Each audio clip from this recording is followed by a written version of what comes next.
स्वागत है आपको एक बार फिर से मेरे YouTube चैनल पर। तो आज क्लास 12 के भौतिक विज्ञान अभ्यास 7 में आज हम लोग पढ़ेंगे वाटहीन धारा क्या होता है और वाटहीन धारा का मान क्या होता है। बहुत ही आसान है, बस थोड़ा सा आप लोग ध्यान दीजिएगा, आपको परिभाषा क्या होगा याद हो जाएगा। तो वाटहीन धारा का मतलब होता है जो चोक कुंडली होता है, चोक कुंडली में जो बहने वाली धारा होता है वही जो है वाटहीन धारा होता है। तो लिख सकते हैं कि चोक कुंडली में, चोक कुंडली आप लोग जानते होंगे, चोक कुंडली क्या होता है, जो मरकरी जो बल्ब होता है उसके बगल में जो है एक चोक कुंडली जो है बड़ा सा जो है लगाया जाता है। तो चोक कुंडली में जो है बहने वाली धारा जो, उसी को क्या कहते हैं, वाटहीन धारा कहते हैं। तो लिख लेंगे यहाँ पर चोक कुंडली, चोक कुंडली में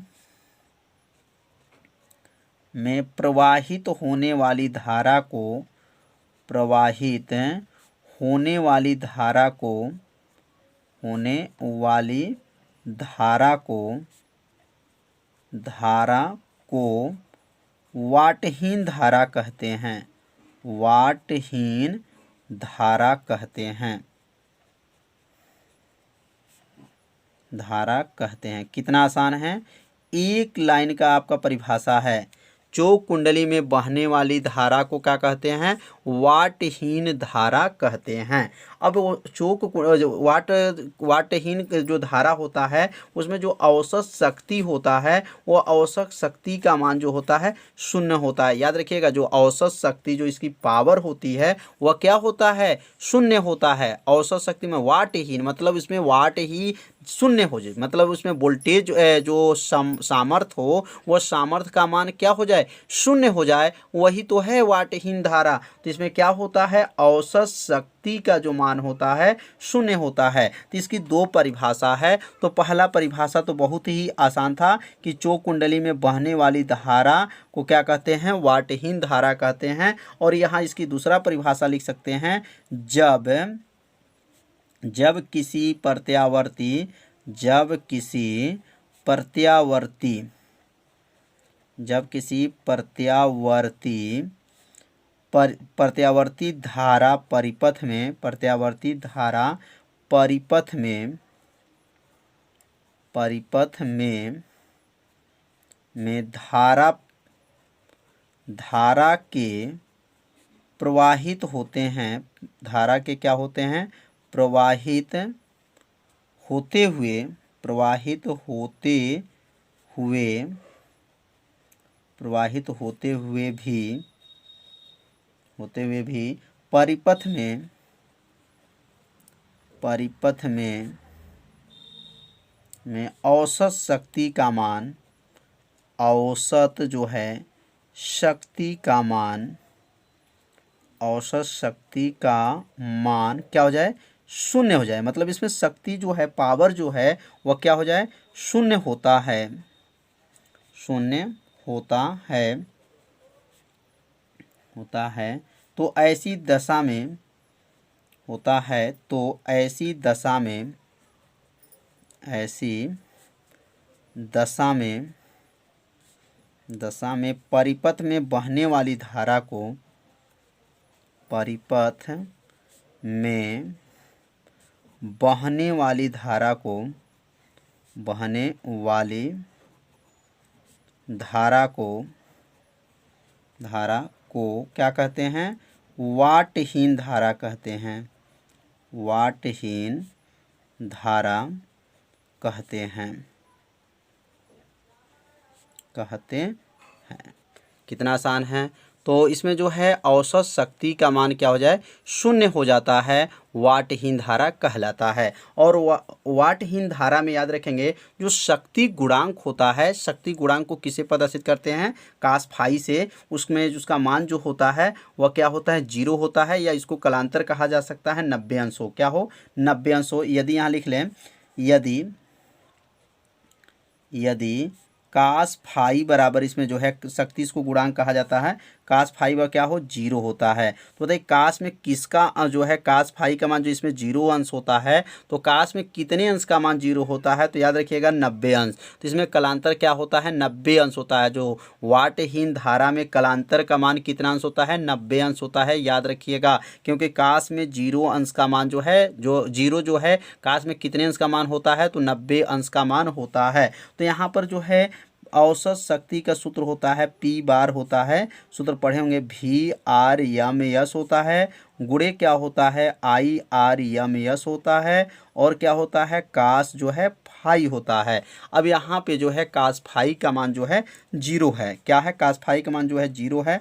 तो औसत शक्ति क्या बन जाएगा VRMS गुणे IRMS, और कास फाई का मान जो है क्या रख सकते हैं 0। अब जब 0 में गुणा करेंगे तो क्या आ जाएगा, तो 0 में जब गुणा करेंगे तो P बार बराबर क्या आ जाएगा 0 हो जाएगा। मतलब इसमें औसत शक्ति का मान जो आ गया कितना आ गया 0 आ गया। तो समझ में आ गया होगा। तो यह जो औसत शक्ति जो आया यह किसका है, वाटहीन धारा में जो है क्या है यह सामर्थ्य है, और सामर्थ्य कितना होता है वह 0 होता है। क्यों 0 होता है, क्योंकि उसमें कास जो फाई होता है उसका मान क्या होता है 0 होता है। वाटहीन धारा में जो है शक्ति गुणांक का मान 0 होता है। अब यहाँ 0 रखे और 0 में जब गुणा करेंगे तो क्या हो जाएगा, औसत शक्ति का मान भी 0 हो जाएगा। तो समझ में आ गया होगा कि वाटहीन धारा क्या है। अब हम लोग पढ़ेंगे शक्ति गुणांक किसे कहते हैं, शक्ति गुणांक की परिभाषा क्या है। तो यहाँ लिख लेंगे, हेडिंग डालेंगे शक्ति गुणांक। तो शक्ति गुणांक का परिभाषा बहुत ही आसान है, बस थोड़ा सा आपको ध्यान देना है। शक्ति गुणांक की परिभाषा क्या है, तो इसका सूत्र होता है कास फाई बराबर होता है R बटा Z होता है। R बटा क्या होता है Z होता है। तो R का नाम क्या है प्रतिरोध है, और Z का नाम क्या है प्रतिबाधा है। तो यहाँ इसकी पहले परिभाषा को लिख लेंगे। तो परिभाषा क्या है, इसे अपने कॉपी में नोट करते चलिएगा। किसी प्रत्यावर्ती धारा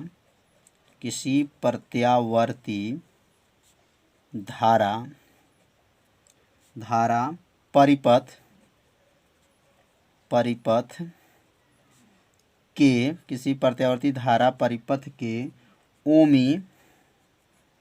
ओमी प्रतिरोध तथा परिपथ की प्रतिबाधा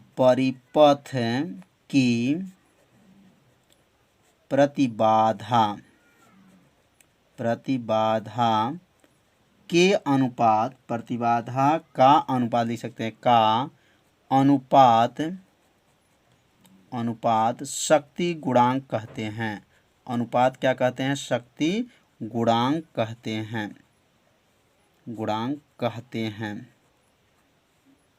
कहते हैं।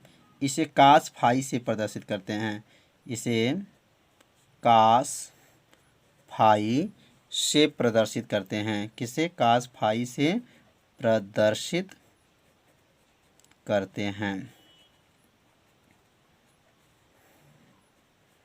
तो समझ में आ गया होगा कि किसी प्रत्यावर्ती धारा परिपथ में जो है ओमी प्रतिरोध और जो है प्रतिबाधा के अनुपात मतलब बटा किया जाएगा, उसी को शक्ति गुणांक कहते हैं। तो शक्ति गुणांक का सूत्र हो जाएगा कास फाई। कास फाई का नाम क्या है, शक्ति गुणांक है। और शक्ति गुणांक का जो सूत्र बनेगा तो कास फाई बराबर बनेगा R बटा जो है Z हो जाएगा। तो इसी से जो है परिभाषा को बनाया गया है। कैसे परिभाषा बना है, पहले R का नाम रखेंगे, उसके बाद Z का नाम रखेंगे। तो R का नाम क्या है, ओमी प्रतिरोध है, और Z का नाम क्या है, परिपथ के प्रतिबाधा, और बटा को क्या कहते हैं, अनुपात कहते हैं। तो क्या हो गया, ओमी प्रतिरोध और परिपथ के प्रतिबाधा के अनुपात को शक्ति गुणांक कहते हैं। इसे कास फाई से प्रदर्शित करते हैं। तो शक्ति गुणांक का परिभाषा आप सभी विद्यार्थी अच्छे से समझ लिए होंगे। तो ये दो परिभाषा आप सभी विद्यार्थी एक एक हेडिंग को अच्छे से समझिएगा। जहां आपको समझ में नहीं आएगा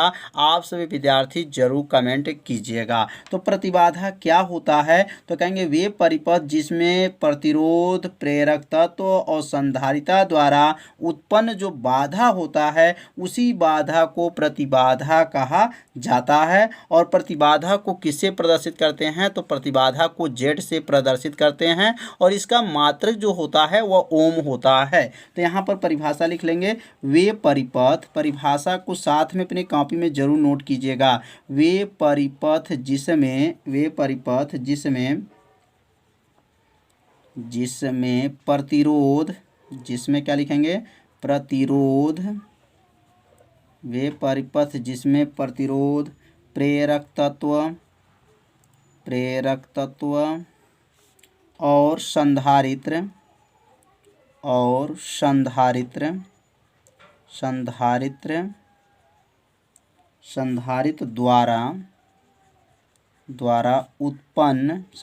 द्वारा उत्पन्न बाधा को प्रतिबाधा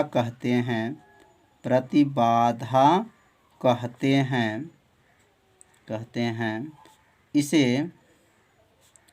इसे जेड से प्रदर्शित करते हैं।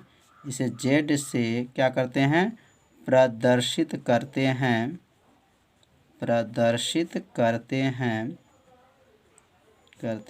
इसका मात्रक जो होता है, इसका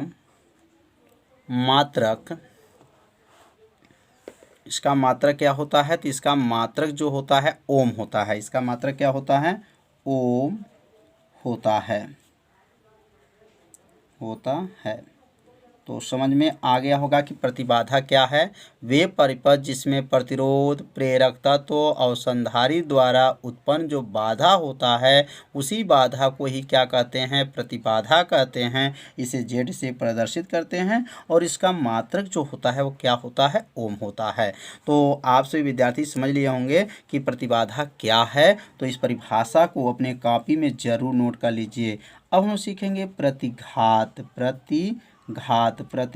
क्या होता है। तो अब इसकी परिभाषा क्या है, इसकी परिभाषा भी बहुत आसान है, बस थोड़ा सा आप लोग ध्यान दीजिए, परिभाषा आपको क्या होगा, याद हो जाएगा। तो वे परिपथ जिसमें संधारित्र प्रेरक तत्व का क्या हो, विरोध करती है। इसमें दो नाम रखना है आपको, संधारित्र का और प्रेरक तत्व का क्या करती हैं, विरोध करती हैं, उसी को प्रतिघात कहते हैं। और इसको जो है धारती प्रतिघात और प्रेरक तत्व प्रतिघात, दो प्रतिघात कहा जाएगा। यल के लिए जो है, यल याद रखेंगे, यल के लिए प्रेरक तत्व प्रतिघात कहते हैं और सी के लिए जो है धारती प्रतिघात कहते हैं। इसको जो है अलग अलग से प्रदर्शित करेंगे, मतलब अगर यल है तो यक्स यल से प्रदर्शित करेंगे और जो है सी है तो यक्स सी से प्रदर्शित करते हैं। और दोनों का मात्रक क्या होता है, ओम होता है। तो यहाँ लिख लेंगे वे परिपथ, परिभाषा को नोट कीजिए, वे परिपथ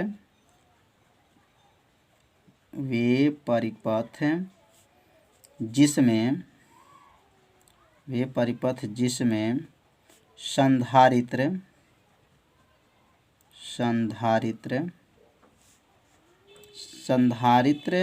प्रेरक तत्व, संधारित्र और क्या है, प्रेरक तत्व का क्या करती हैं, विरोध करती हैं,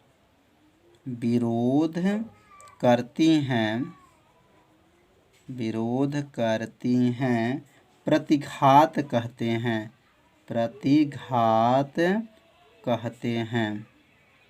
समझ में आ गया होगा प्रतिघात क्या है, प्रतिघात कहते हैं इसे यक्सियल, किसे, यक्स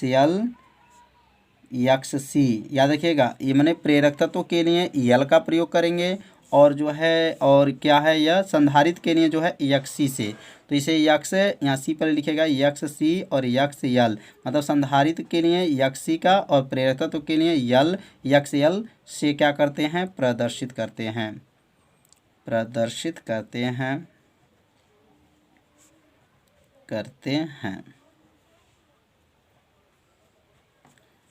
प्रेरक तत्व लिखेंगे आप, प्रेरक तत्व के लिए प्रेरक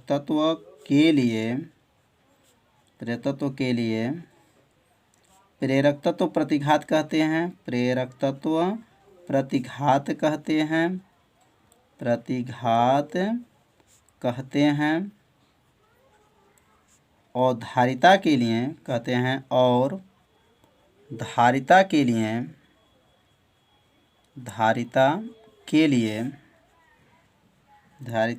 लिए धारती प्रतिघात कहते हैं, धारतीय प्रतिघात कहते हैं,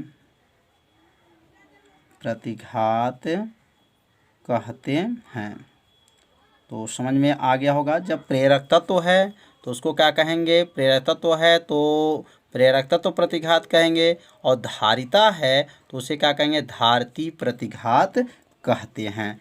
तो इसका मात्रक जो होता है, इसका जो मात्रक है, इसका मात्रक जो होगा ओम होगा। क्या होगा, इसका मात्रक ओम होता है, ओम होता है। तो समझ में आ गया होगा परिभाषा, और इसको किससे प्रदर्शित करते हैं सब बताया गया। तो आप सभी विद्यार्थी पहले इसे अपने कॉपी में क्या कीजिए, नोट कर लीजिए और 2 बार पढ़िए, आपको परिभाषा क्या हो जाएगा, याद हो जाएगा।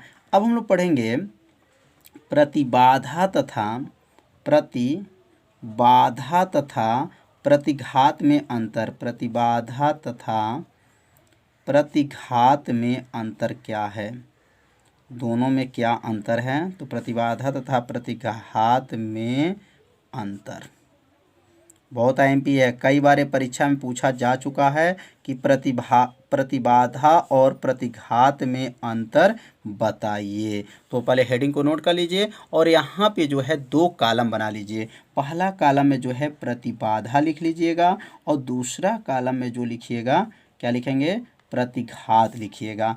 तो यहाँ 2 कॉलम जब बन जाएगा तो पहला कॉलम में अब लिखेंगे, पहला में अब यहाँ होगा कि इसमें प्रेरकता तो क्या रहेगा, प्रतिरोध, प्रेरकता तो तथा संधारित्र का बाधा डालती है। इसमें 3 लोग का बाधा होगा, कौन कौन, प्रतिरोध का, प्रेरक तत्व का तथा संधारित्र का। इसमें तीनों पर बाधा होता है, लेकिन इस पे जो है विरोध करती है किसका किसका, यल का और किसका, सी का। तो यहाँ लिखेंगे, यहाँ पर लिख लेंगे इसमें, पहला अब अंतर लिखेंगे, इसमें प्रतिरोध,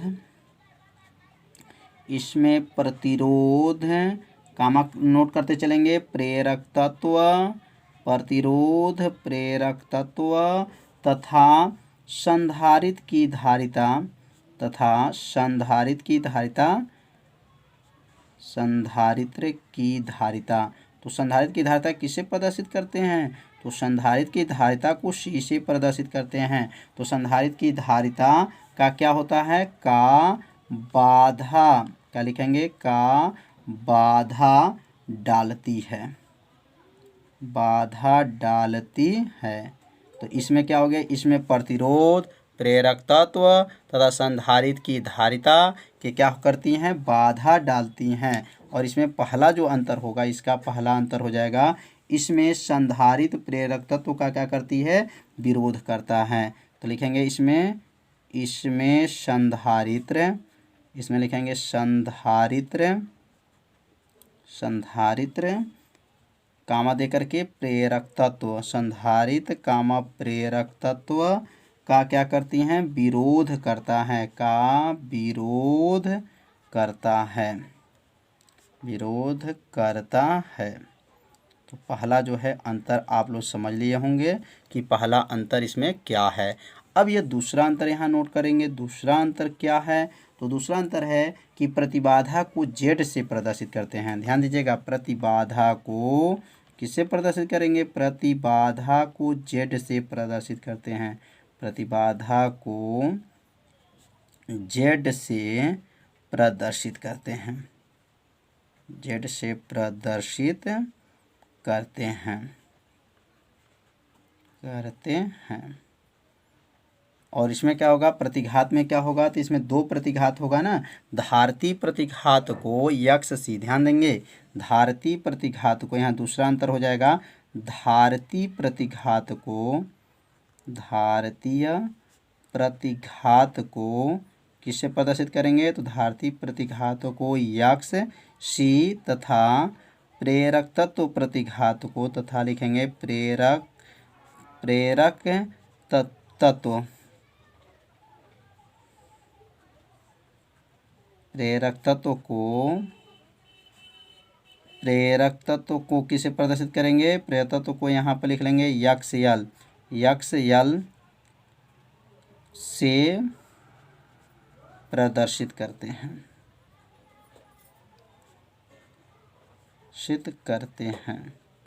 तो ध्यान देंगे, धारती जो प्रतिघात है उसको यक्षी से दिखाते हैं और प्रेरक तत्व को जो है प्रेरक तत्व को किसे दिखाएंगे, यक्ष यल से प्रदर्शित करते हैं। तो यहाँ पर जो है दो अंतर यहाँ पर बताया गया, दोनों अंतर जो है आप सभी विद्यार्थी अच्छे से समझ लिए होंगे। अगर तीसरा अंतर लिखेंगे तो इसमें जो है प्रतिबाधा का मात्रक ओम होता है, तो प्रतिघात का मात्रक भी क्या होगा, ओम होता है। ध्यान दीजिए, इसे ओम से नापते हैं तो इसे किसे, इसको भी ओम से ही नापा जाता है। तो तीसरा अंतर चाहे तो इसको भी लिख सकते हैं। तो इसमें जो है दो अंतर जो है बहुत महत्वपूर्ण है। ये दोनों अंतर को आप सभी विद्यार्थी जरूर इसको याद कर लीजिएगा। और आप सभी विद्यार्थी से अपने कॉपी में नोट करते चलिएगा, जिससे आपका एक नोट्स भी बनता रहेगा। तो हेडिंग को नोट कर लीजिए, अनुनादी परिपथ के प्रकार। तो अब यहाँ लिख लीजिए, अनुनादी परिपथ जो होते हैं वो दो प्रकार के होते हैं। लिख लेंगे यहाँ पर अनुनादी परिपथ। अनुनादी परिपथ कितने प्रकार के होते हैं, दो प्रकार के होते हैं, दो प्रकार के होते हैं।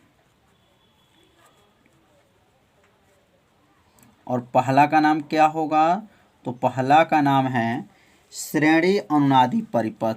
क्या नाम है, श्रेणी अनुनादी परिपथ। और दूसरे का नाम है समांतर अनुनादी परिपथ। तो श्रेणी अनुनादी परिपथ, परिपथ। और दूसरे का नाम है समांतर, समांतर अनुनादी परिपथ,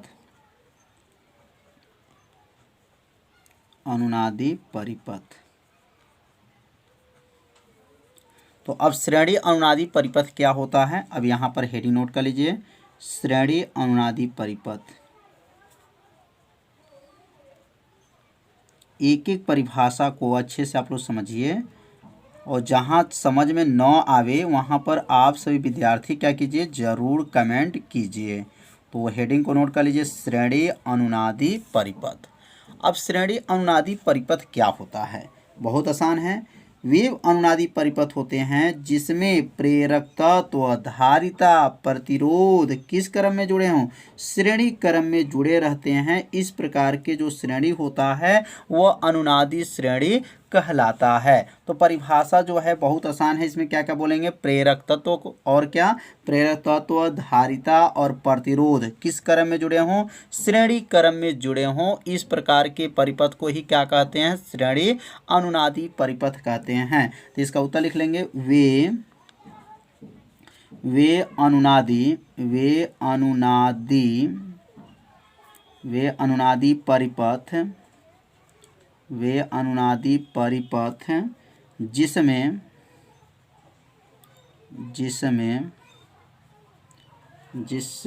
प्रेरक तत्व को किसे प्रदर्शित करते हैं, तो प्रेरक तत्व को यल से प्रदर्शित करते हैं। तो प्रेरक तत्व यल, धारिता सी, धारिता क्या है, सी, तथा प्रतिरोध,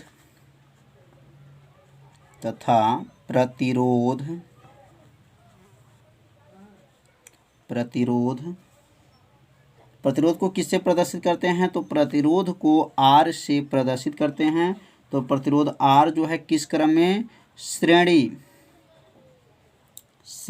क्रम में जुड़ा है, श्रेणी क्रम में जुड़ा है। तो इस प्रकार के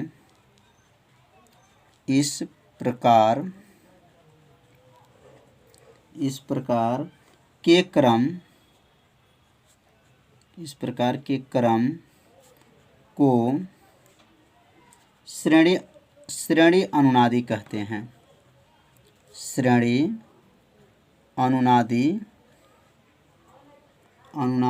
परिपथ कहते हैं। तो परिभाषा को साथ में अपने कॉपी में क्या कीजिए, जरूर नोट करते चलिए। तो कहेंगे, वे अनुनादी परिपथ जिसमें प्रेरक तत्व, धारिता तथा प्रतिरोध किस क्रम में, श्रेणी क्रम में जुड़ा हो। तो इस प्रकार के क्रम को श्रेणी अनुनादी परिपथ कहते हैं।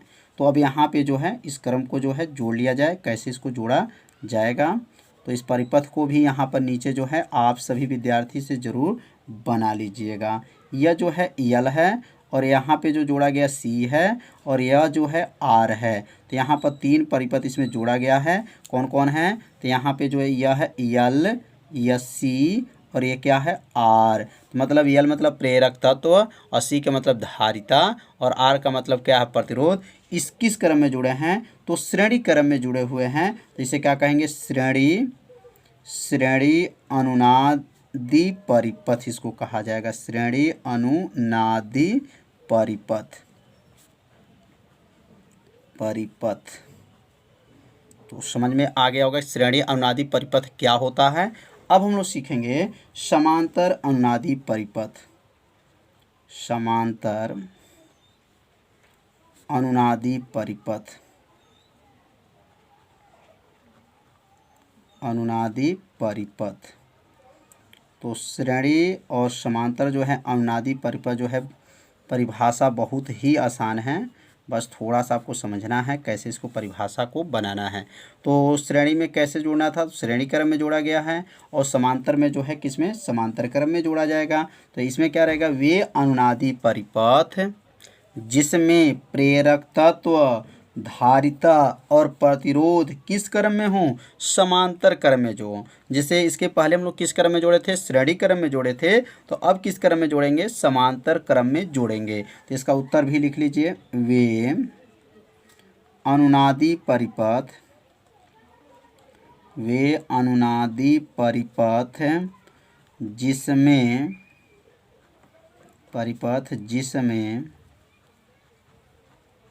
जिसमें प्रेरक तत्व को यल से प्रदर्शित करते हैं, धारिता को सी से प्रदर्शित करते हैं तथा प्रतिरोध को किससे प्रदर्शित करते हैं, आर। प्रतिरोध आर जो है किस क्रम में, समांतर क्रम में जुड़े हैं। समांतर क्रम में जुड़े होते हैं, समांतर क्रम में जुड़े होते हैं। तो इस प्रकार के जुड़े होते हैं, तो इस प्रकार के क्रम को क्या कहते हैं, समांतर अनुनादी। इस प्रकार के क्रम को समांतर क्या कहते हैं, अनुनादी, समांतर अनुनादी कहते हैं, अनुनादी कहते हैं। परिभाषा कितना आसान है, बस क्या था, इसके पहले वाले में श्रेणी क्रम में जोड़ना था और इसमें जो है समांतर क्रम में जोड़ना है। तो थोड़ा ध्यान दीजिएगा, यहाँ पर जो है इस प्रकार के क्रम लिखना है, यहाँ पे क्रम लिखिएगा, यहाँ थोड़ा सा मिस्टेक हो गया है, क्रम लिख लीजिएगा। तो वे अनुनादी परिपथ जिसमें प्रेरक तत्व यल, धारिता सी तथा प्रतिरोध आर समांतर क्रम में जुड़े होते हैं, तो इस प्रकार के क्रम को समांतर अनुनादी कहते हैं। अब इसका परिपथ को बना लेंगे, तो यहाँ परिपथ जब बनाएंगे तो यहाँ पर ऐसा परिपथ जोड़ेंगे जिसमें समांतर क्रम में होना चाहिए। इसके ऊपर जो परिपथ जोड़ा गया है श्रेणी क्रम में जोड़ा गया था और यह किस में जोड़ा जाएगा, यह जो परिपथ जोड़ेंगे किस क्रम में, समांतर क्रम होना चाहिए। तो समांतर क्रम आप लोग जानते होंगे समांतर क्रम कैसा होता है। तो यहाँ पे जो है यह परिपथ जो है यल है और यल के बाद से यहाँ पे जो जोड़ा गया है आर है, क्या है, आर है। और यहाँ से जो आएगा यहाँ पर सी रहेगा और यहाँ पर जो है आर रहेगा और यहाँ से जो परिपथ मिलाया जाएगा, जो क्रम बनेगा उस क्रम को क्या कहेंगे, समांतर क्रम कहेंगे। तो यह जो है इसका नाम क्या है, यल, और इसका नाम क्या है, आर, इसका नाम सी और इसका नाम क्या है, आर है। तो इस प्रकार के जो क्रम बनेगा इस क्रम का नाम क्या हो गया, समांतर अनुनादी। क्या है, समांतर अनुनादी परिपथ है। तो यहाँ लिख लेंगे समांतर